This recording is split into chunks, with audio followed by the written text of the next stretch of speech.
Coastline erosion has led to the permanent loss of more than 6 million acres of land globally since 1984. This loss of land has had many effects on the environment as well as infrastructure. For one, coastal erosion has resulted in habitat loss and groundwater contamination through saltwater intrusion. Moreover, the alteration of coastal landscapes can destabilize building foundations, disrupt transportation networks, and cause damage to utilities. Coastal erosion is a process by which wind and water wear down and carry away rocks, soil, and sand along the coastline.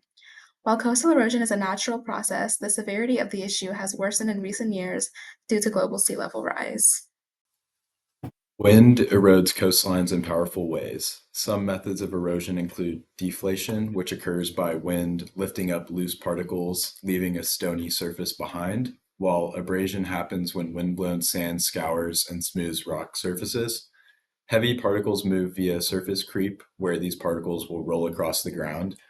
Saltation occurs when medium-sized grains hop across the ground, and suspension occurs when fine dust particles will carry into the air. An example of this erosion can be seen from when looking at the McMurdo Dry Valley in Antarctica, where katabatic winds will rush through the plateau and actually shape the valley floor into unique patterns. Our experiment is meant to model how tidal forces are conducive to shoreline erosion. You can see how the waves pull in more and more particles of sand with time, and how that degrades the integrity of our modeled coastline.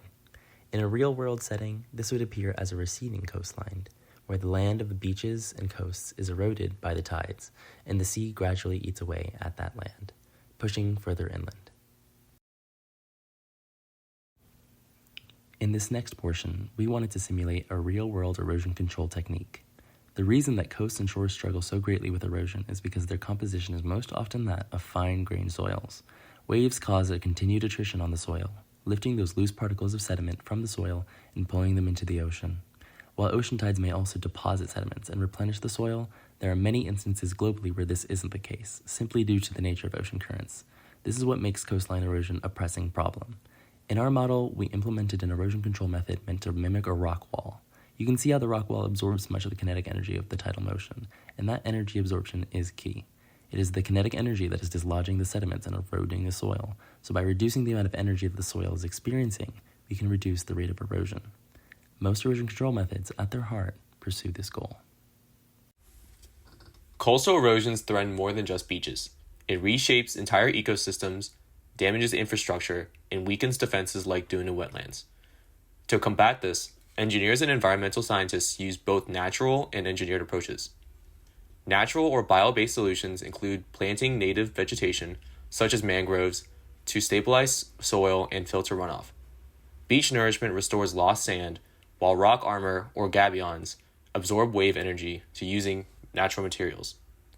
Those efforts help restore habitats and promote long-term resilience. Engineered structures, like seawalls and bulkheads, provide solid barriers against erosion. For example, revetments are sloped layers of rock or concrete that absorb wave impacts, and offshore breakwaters made with tetrapods reduce wave strength before it reaches the shore. In conclusion, both water and wind erosion shape our coastlines as waves, tides, and winds continually move and wear away land. Understanding these processes help us design structures like seawalls and pile drivers that can withstand changing conditions. Managing erosion requires thoughtful site-specific solutions to protect infrastructure and coastal communities, ensuring development remains safe and sustainable for the future.